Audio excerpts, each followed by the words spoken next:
Good morning, dear students. How are you all?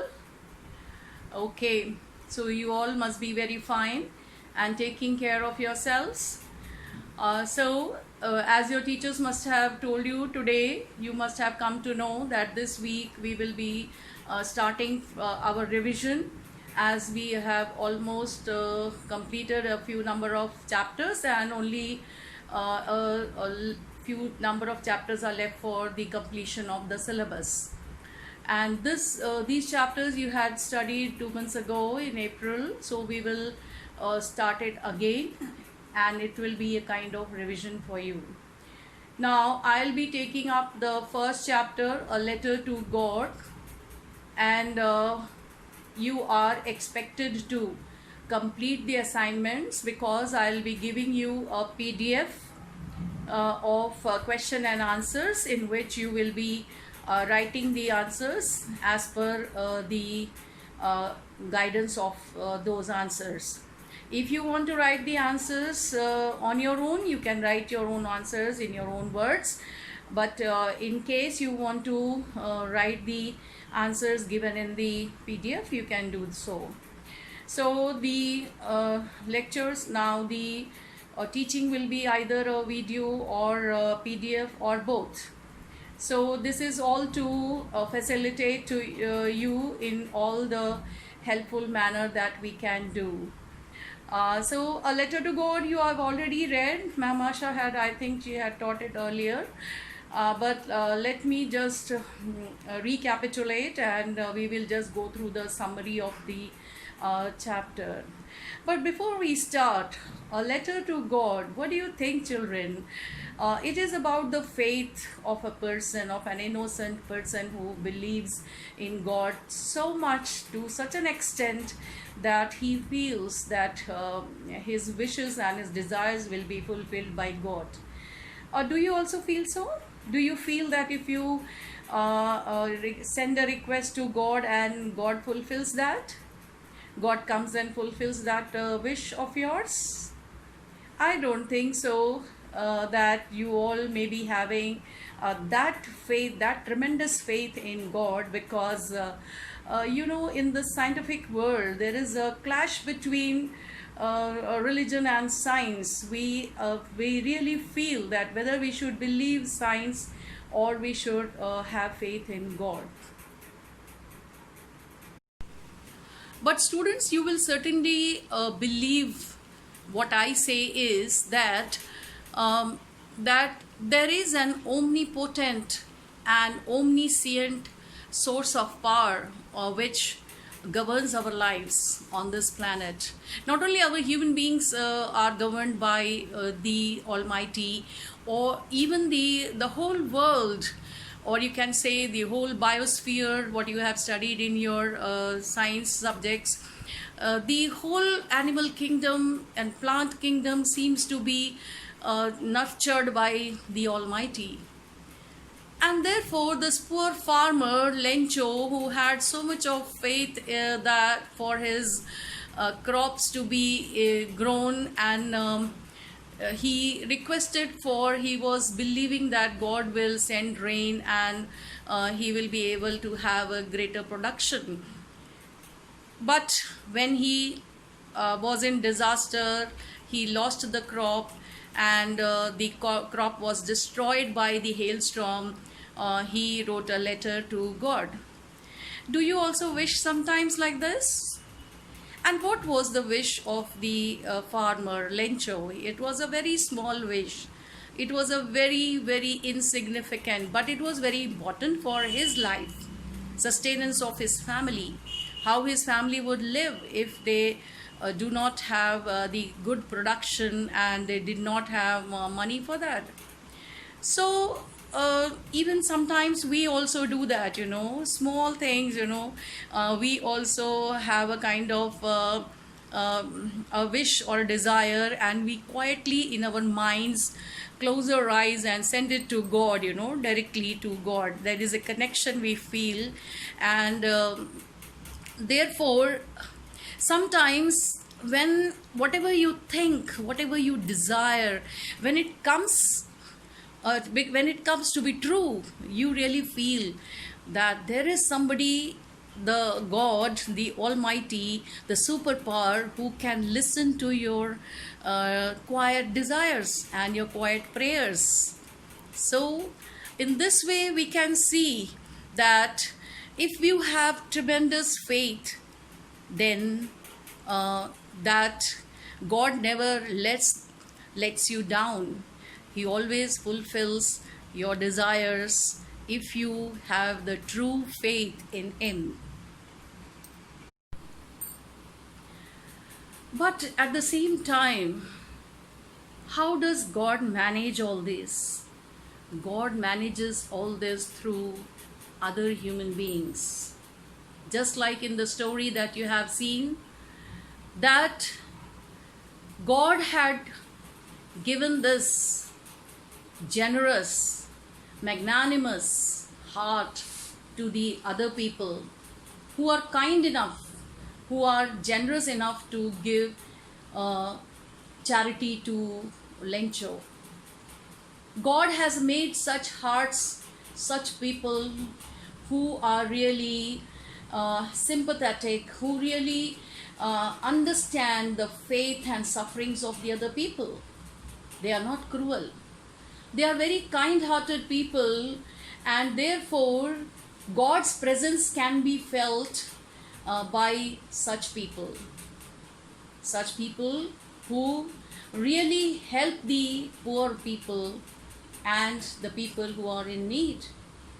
So in this way we can see that God has created everything, the whole world, and God has created such men who really anonymously help the people. And therefore you can find a number of examples of such people who really help the people who are in poverty, in sufferings. So through this small story, the author has given a good moral message that we should always help and do charity for other people. But we should not sing about it. We should not be loud about it. We should not go on telling that we are helping others and we are doing this much of help.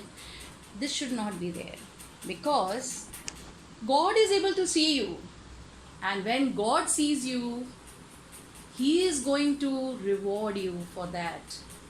And this poor Lencho, he didn't know how the money came to him. He believed that God had sent it to him. So let us read the summary of the story, and I will give you some key points, the main points or the value points of the chapter. And please do be serious about your work. You have all the time, and it is very, very predominantly necessary that you complete your written work in the registers, and we will take the registers as and when the situation would be compatible to us. Thank you. Follow the video.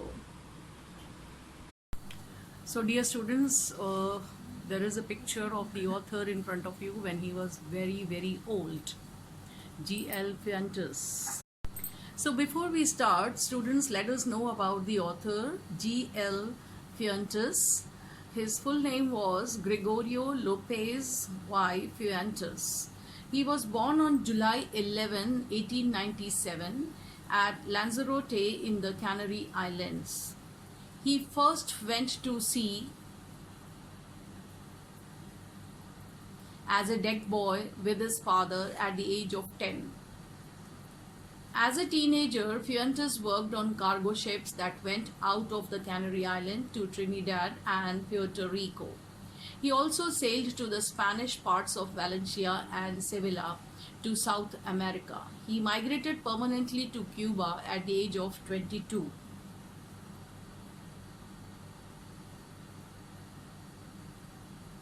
Fuentes, a lifelong cigar smoker, died from cancer in 2002 at the age of 105 years. As you have already read the chapter, you may be knowing that it is the Lencho's immense faith, because the famous quote says that faith is unseen but felt. Faith is the strength when we feel we have none. Faith is hope when all seems lost. So when we read the story, we will see how Lencho had that kind of faith in himself. We will also read about the theme and the moral of this chapter. So now let us go through the summary of the chapter. The main character of the story is Lencho, who was a farmer. He was an extremely hard-working man. However, his crop was destroyed in an exceedingly hailstorm. He had a firm belief in God. He thought that God would surely help him. Thinking this, he wrote a letter to God. He asked God to send him some money. Now, children, you can understand that this is the human nature, that whenever we are in any problem or the hurdles of life, when they pose in front of us, or when we are very sorrowful, we look towards God and we feel that God is the only one who can help us and give us solace. So in this way, this poor farmer Lencho also looked at God, and he wanted God to show mercy on him. Thinking this, he wrote a letter to God. He asked God to send him some money.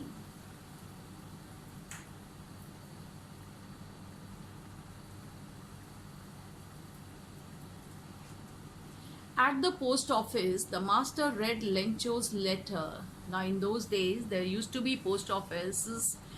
We even now we have post office, but people don't write letters anymore, because we are technologically advanced in the modern world. But in the earlier times, people used to write letter and they used to post it. And similarly, Lencho also posted a letter, and when this letter reached the post office, the master read Lencho's letter. He and the other postmen of the post office wanted to help Lencho.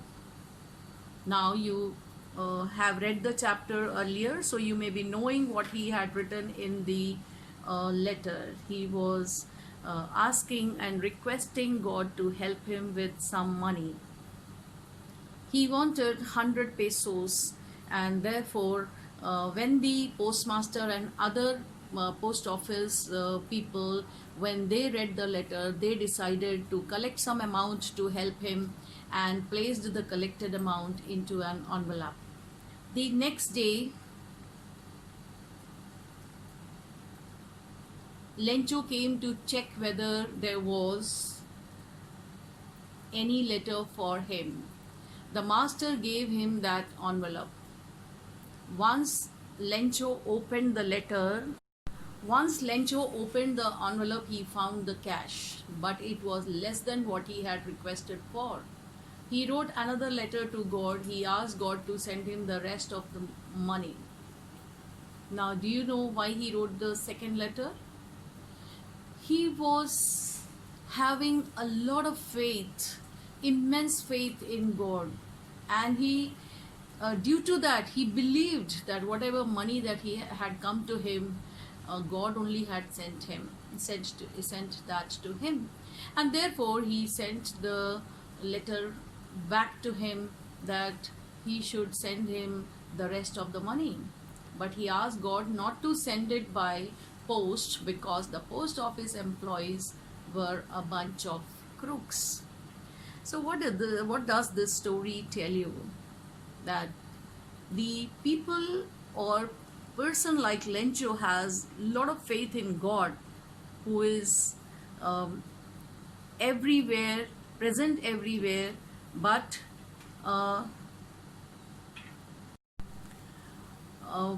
who is omniscient, who is omnipotent. People have a lot of faith in God, but they do not trust the human beings, other human beings, made by God or created by God in this world. So, in this story, we have a moral to learn, and the theme of the story is that the story has discussed the power of innocent faith in God by a man and how he is able to accomplish his desires through it. Want means desires. The story ends with an irony. The story talks about Lencho, the main character, who is a farmer and has immense faith in God. So, children, now let us once again look at the value points of the story, which will help you to write the long answer. Now, you must keep these points on your fingertips so that you remember the story completely. So, we begin with the first point you should remember is Lencho was a farmer. His house was the only house in the valley and on the top of a hill. Lencho's fields needed rain for a good harvest. He looked expectantly at the sky, and it did rain at last. Expectantly, with full expectations. Now you know that the farmers in our country also have a lot of expectation that they wait for the rains to come so that they can grow good crops. So it also rained at last. That is, Lencho was very happy. You must have read the chapter that how he felt the raindrops to be. He thought that the raindrops were like gold coins. And when the hails were falling, he thought the author has compared the hail to like silver coins. And so it gave boundless happiness to Lencho. But what happened? The drops of rain were like coins for him.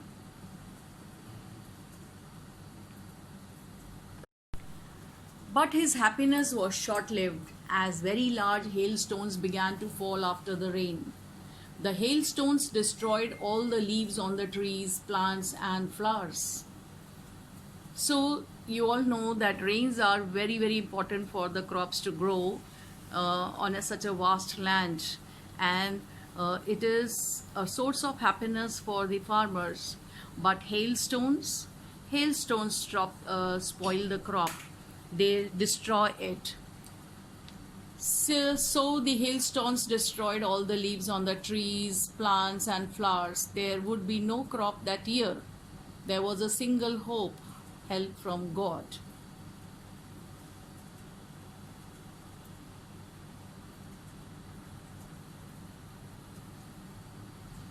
On the following Sunday, he wrote a letter to God. He needed 100 pesos to sow his fields again and to live until the new crop came. He wrote to God on the envelope and put the letter into the mailbox.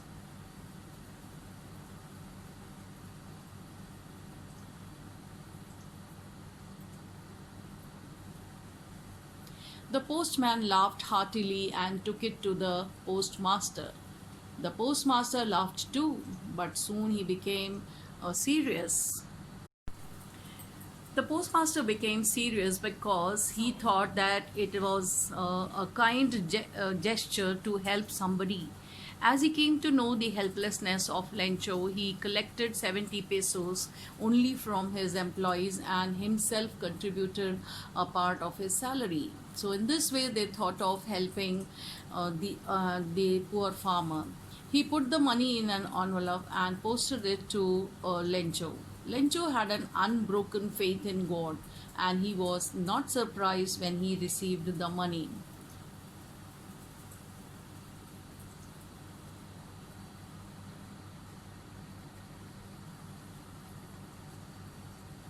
So, as Lencho was a poor and innocent person who had tremendous faith in God, he was very happy to receive the money in an envelope because he believed that God would listen to him and would surely send the money for him. But his happiness turned into anger as there were 30 pesos short of the money. So he had asked for 100 pesos, but when he found that there were only 70 pesos in the envelope, he felt that God has sent him 30 pesos or less. Lencho could never believe that God could ever deceive him, so he wrote another letter to God reminding him that he received only 70 pesos sent by him. He asked God not to send the rest of 30 pesos through the mail, as the post office employees were a bunch of crooks. So, children, I think you know the pesos is the currency of the Latin American countries and in South America. And now, what do you understand by the letter that Lencho had written to God and about his request? What do you understand? Why did he request that way? That the office employees were a bunch of crooks and he should not send the rest of pesos through the mail. Now, yes, certainly, whatever you are thinking, it is the truth that Lencho did not have trust and faith on the people of the post office. He believed that they were crooks and perhaps they would not give the money to him if God sent it to them. Now, this Lencho was unaware of these anonymous people who had helped him.